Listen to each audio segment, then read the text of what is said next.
possible. And so someone that is very much behind that is our next speaker. We are joined all the way live in Switzerland by Lynn Sorrentino, who has one of my favorite kind of stories. She took a career in software in the United States and then decided she wanted to work in conservation and science advocacy and nonprofits around the world.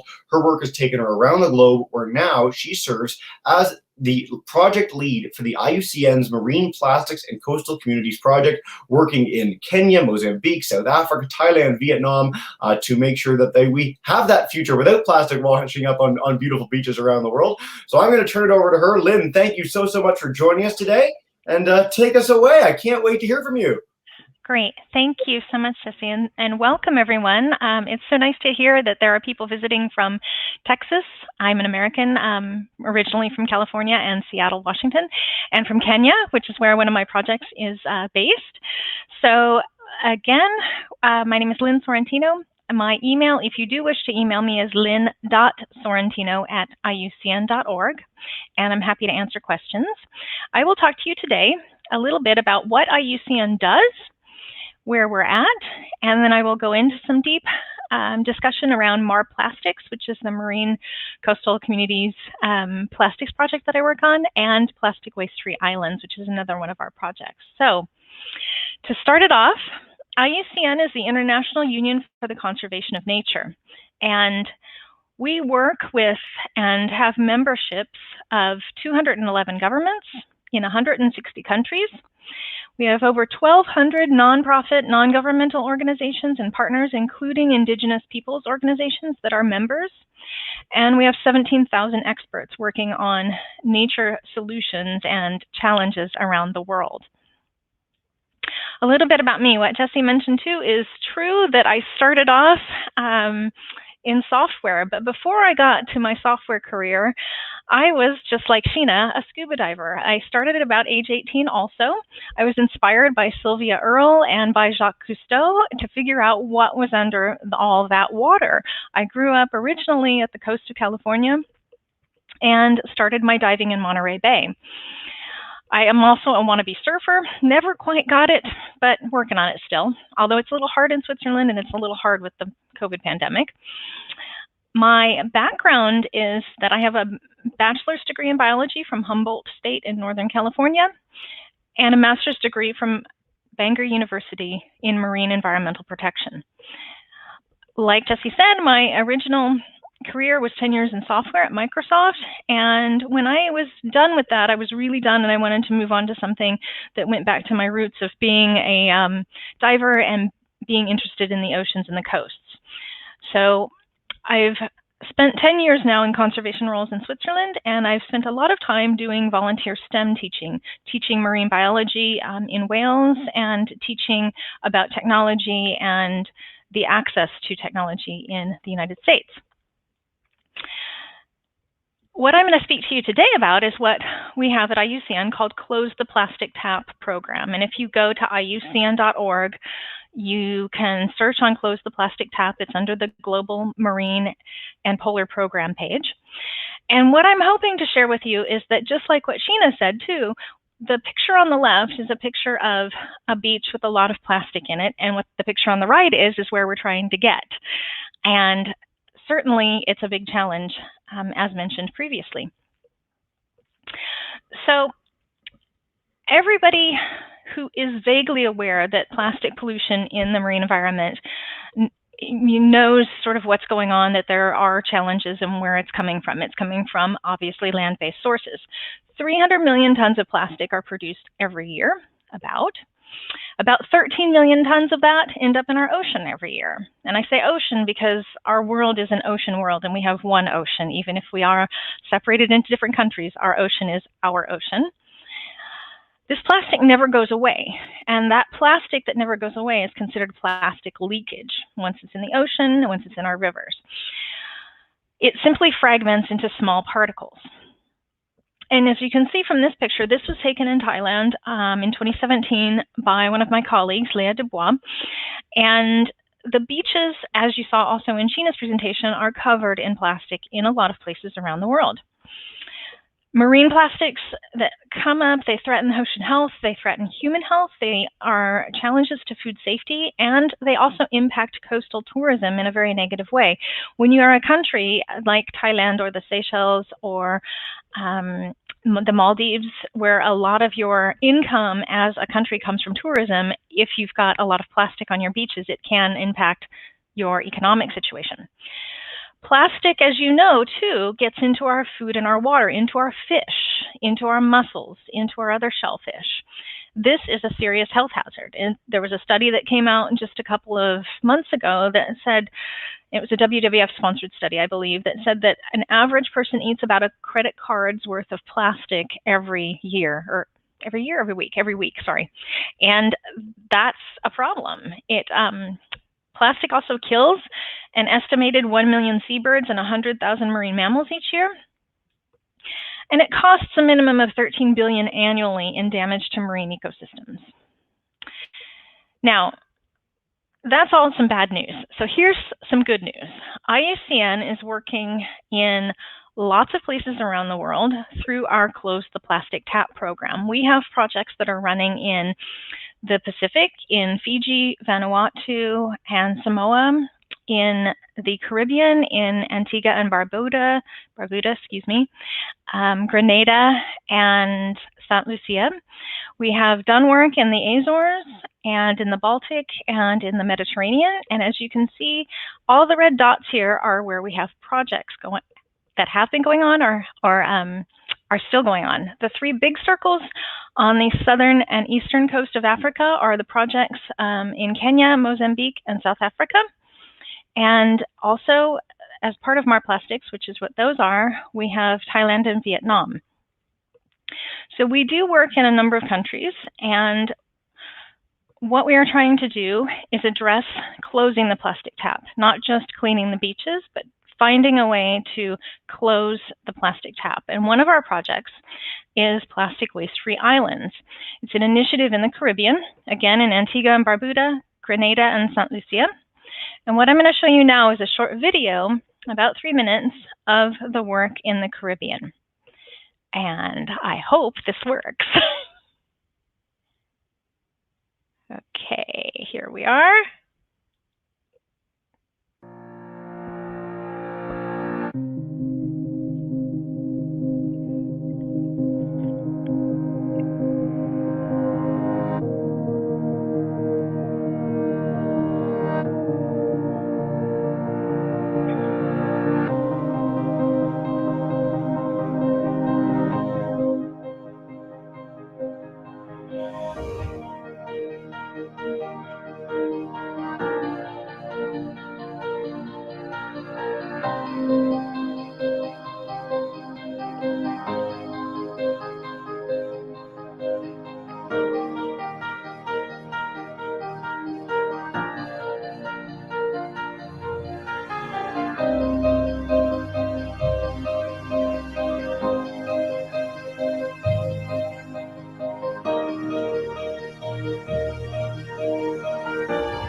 continue, as you can see,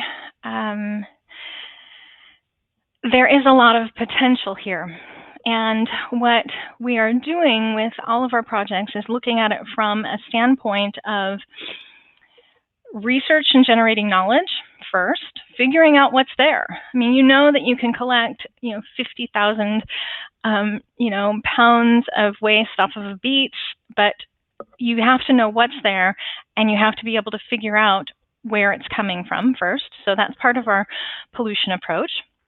And then engaging stakeholders. And again, as it says in the video, the governments, the policymakers, the nonprofit organizations, the consumers, the businesses in all of these countries to kind of engage this entire system so that everyone understands the problem and comes up with solutions.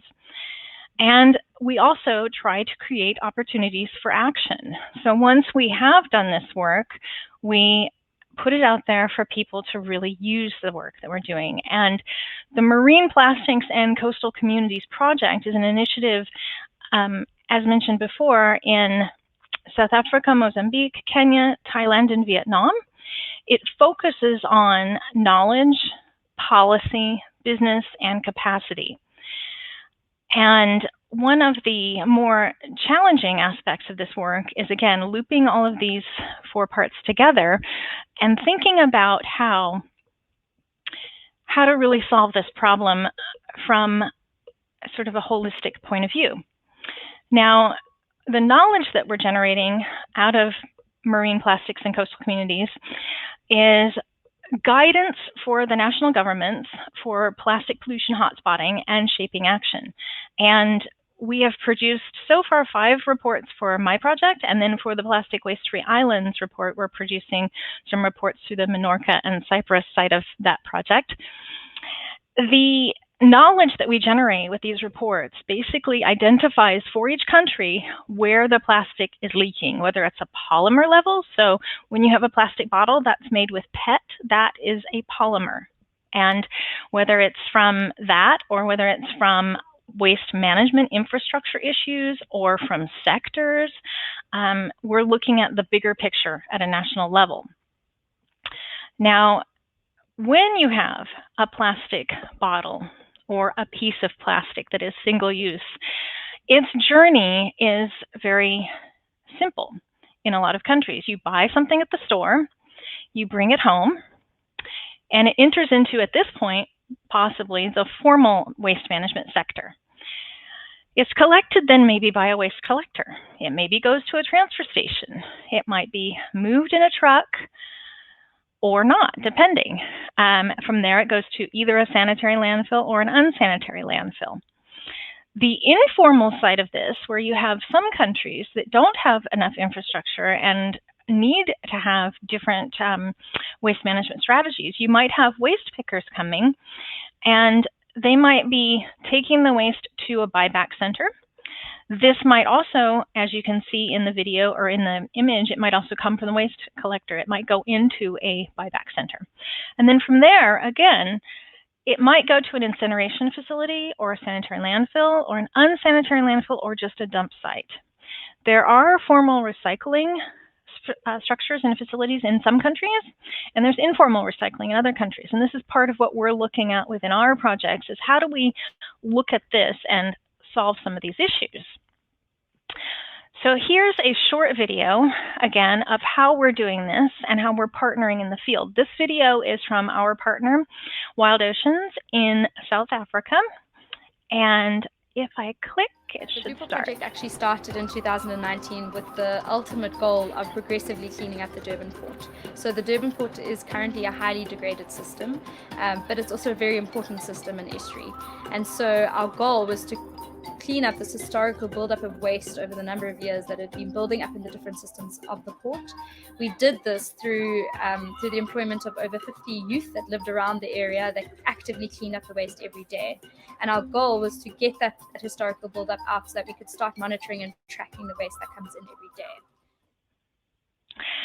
So the exciting part about a lot of our work is that all of our MARPLASTICCs project work in the 5 countries includes circular economy focus. And here's a little bit about circular economy. So picking up the trash and putting it in a dump is one thing, but how do you really look at it in terms of maybe not using so much plastic or reusing and adding value to the plastic that you have? And here we go. Circular economy moves away from the linear take, make, dispose approach. Instead, it rethinks the system, minimizing the loss of resources and extending the product's life. Local initiatives focused on waste management bring their own contribution to circular economy. They move away from circular economy focused on the plastics industry and address other stakeholders and stages of the plastic cycle. Okay, so what I think I want to do now to close is to tell everybody that there is hope. One of the things that Sheena mentioned was, again, not buying plastic bottles and instead having, your reusable mugs for coffee and things like that. There are other things that you can do individually, such as, if you can, in your country, purchase things like shampoo bars. So these are paper wrapped bars shampoo. It doesn't have any plastic at all on it. And you can do lots of other things, like not buying drinks in plastic bottles and asking for different options from your grocery and from the businesses as well. So I guess I would like to open it up now to questions about what can you do, certainly. And it's funny because Jesse, you stole my questions in the beginning. And what are you doing now to prevent plastic waste? I mean, what works in your country and what are you doing? And with that, I would just like to say, thank you for being here today, and open up the discussion and let you know that you can find all of our information on our website at IUCN.org. And you can also follow us on Twitter at IUCN Plastics. Fantastic. Well, I really apologize for stealing your questions, Lynn. I apologize. I got some other ones for you, I promise. For our people tuning in on YouTube and Facebook, if you have questions, please do share them in the chat bar too. We'd love to see them. But I'd like to start off by wondering why you chose the countries you did. So you've mentioned these 3 East African countries and then Thailand and Vietnam. Is there a reason, like the willingness of the governments to work with you, or what was the impetus for that? Well, I joined the project in July of last year, and this project has been ongoing since 2017 and is finishing up at the end of this year. The reason why the 5 countries were chosen initially was when we were designing this project and working with SIDA, the Swedish International Development Agency. They are some of their target countries, and also IUCN has an Asia regional office in Bangkok. And we have offices in Thailand and in Vietnam. And we also have offices in the Isaro region, which is Eastern and Southern Africa, in South Africa, Kenya, Mozambique, and Tanzania. Sorry, a little nervous. It's okay. So we picked the countries partly based on what we knew we could accomplish in terms of having our regions involved and having the countries involved as well. And hopefully that answers your question, but it is, it's clearly this is an issue for every country. Yeah, and that's the point I wanted to get to next, is there a stalwart country? Like, marine plastics is an issue that certainly in the public consciousness has been fairly recent. I mean, 10 years ago, I was not hearing about marine plastics. In the last 5 years that you've seen this become a big issue of governments. Is there any place on earth where people are doing just a really good job? They've taken up the mantle of this challenge and they've really started to do major concrete action to curb their flow of plastic into the oceans of the world. So, any point to or not? Yeah, actually there are a couple, and certainly within our project, I can highlight both Vietnam and South Africa. The countries there are working with industry on what is called extended producer responsibility. And this is something that engages the business side of things. It focuses on circular economy, it engages the governments for policy making, and we are hoping that as part of this project this next year especially to really push this even farther into the other countries so that we can show the value of doing work this way, where you are actually stopping, closing the plastic tap, stopping the flow of plastic into the oceans by different policies, by, better infrastructure, by awareness raising, and by engagement with the communities that are around. Yeah, Fantastic. I love that. And I love, I love marine plastics as an issue in that way because it's a totally apolitical issue. No one looks at a beach covered in plastic and goes, great, right? Like it's something that everyone can get behind, everyone supports, right? So I'm heartened to hear that there's some really positive stories coming out of it so far. I wanted to harp on something that you showcased in one of your slides, which is this waste management cycle, and you highlighted sanitary versus unsanitary landfill. So explain what that is for the people who might not know and why that's so important to have that system in place. Certainly. So a sanitary landfill is something that you would find that has like a liner on the landfill where the garbage goes in, so that the garbage does not leak into the land underneath. That's part of it. It's actually quite a complicated thing, but the sanitary function means that it is it's enclosed in a place that it doesn't escape, that it won't leach into the land below it and into the groundwater as well. And then an unsanitary landfill or a dump site is basically just a place where people put trash. And it's not managed necessarily by waste infrastructure management or anything, whereas a sanitary landfill is managed by waste infrastructure management. I think that's a really important distinction. Certainly where I am in Toronto, there's a lot more sanitary landfills. There's a lot of build-up of this sort of infrastructure, whereas the parks in my city are literally just piles of garbage that they put some dirt on top of and made a hill. And that's what it used to be 30, 40 years ago. And so it's been heartening to see the change in that regard. So one thing I mentioned at the top that we do a big month of ocean plastics programs every September. And the question we get from kids all the time, they've heard about it from tech startups, the sexy idea of you go in the ocean, you just clean it up. You just send a ship out there, you pick up all the plastic. Can you explain why closing the tap might be a better solution for that sort of thing? Certainly. Yeah, closing the plastic tap is a better solution for probably two main reasons. It focuses on use and reducing the use, removing it from the stream of waste, first of all. And then secondly, it's also examining our overall economies. There is a lot of value in the plastic waste that is just floating in the ocean or floating, onto the beach in the strand line. And revaluing and looking at that from a different perspective, it can create, for example, in a lot of our projects, our circular economy projects within the countries of MARPLASTICCs, it can create livelihoods, it creates a new income stream for the country, it creates certainly a better environment. And I think it also allows people to really examine what they're doing. And this is one of the benefits that's come out of the COVID situation is you're now forced to really examine what you use. And certainly the COVID waste that we're seeing is creating a lot of environmental problems for our oceans and for our land. So I think cleaning it up is certainly part of it. You still need that.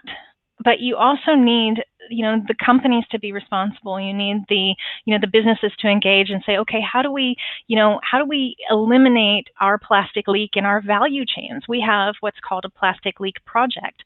And this tool takes a small bit of our hot spotting technology and tools and applies it to the business chain so that a company like Danone or Evian or Coca-Cola or Pepsi or L'Oreal can look at their value chains, find out where their leakage is happening, reduce that, and then guess what? They get more profit. So we're also doing it for that reason so that we can really change the way business is done, to conserve our environment. I love that message, and I think that's something, whether it's plastics, whether it's climate change, or any number of major problems, it all boils down to this simple essence of don't waste. If you save the materials you have, if you don't waste food, don't waste plastic, it can really lead to a lot of good. And I think with big companies, you have this really compounded impact. It's very important for people at home to not buy those plastic water bottles, to take a litterless lunch if they're a classroom. But if Coca-Cola does serious efforts to curb their plastic waste, that is a huge impact on a global scale, which is really exciting. So very cool. Lynn, you mentioned that you've been involved with this project since July, and I'm curious, and I know it's putting you on the spot a little bit, but you've done work around the world. You've done a lot of really cool work in nonprofits. Is there anything specific to this project that you're involved in now that really surprised you? You got involved with it, and it was either a shocking revelation about the scale of the issue or stuff that people are doing in a good way, anything that really, I don't know, that you'd have a unique insight into? I think what shocked me was really the enthusiasm that we're seeing from businesses, from government stakeholders, and from our partners, our nonprofit partners, our circular economy partners. The enthusiasm that all of our stakeholders have for this, because we're able to hand them a report, and these reports are on the IUCN website. If you search on MARPLASTICCs IUCN, you'll find the reports. Yeah. It shows them in 90 pages, which I know is a lot. We're working on shortening these to key points for them so they don't have to read 90 pages, but it shows them where in their country the plastic is leaking. And the enthusiasm is coming from all of these different stakeholders to really think about, now we have tools that we can use, we can look at this and figure out how to solve this problem, because consumers in a lot of these countries, certainly they're being impacted by this. I mean, yes, there's a plastic bag ban, for example, in certain countries. Okay, but again, that's only part of the issue. And the enthusiasm that I've seen from our partners as we've done these reports and presented them, and the enthusiasm for people around the data for this, because the data that we've been finding it's been challenging. The data to find where plastic is leaking, where it's coming from, where it's being traded internationally, the transboundary plastics issue that Sheena mentioned as well is a problem. Where all of that is, and the whole bigger issue of a database around plastics is really needed. And that's some of the things that are coming out of this project that are exciting and positive. And I think that's part of why on my last slide I said there's hope, because I really do believe that there is hope that we can individually change our practices, but also we can help move this along so that the future is not a plastic future. It's a future of a healthy environment and a healthy ocean.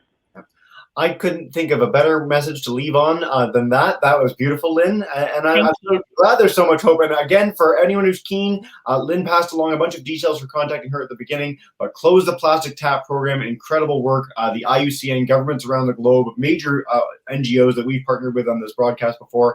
It's a really exciting, it's a big challenge, but it's an exciting time because there's this level of enthusiasm, because there's this level of collaboration and motivation to really make a positive difference. So Lynn, thank you so much for all headlining our third day of our Women in Blaze Trails Fest. I really appreciate it. Thank you so much, Jesse, and thanks everyone, and have a good day.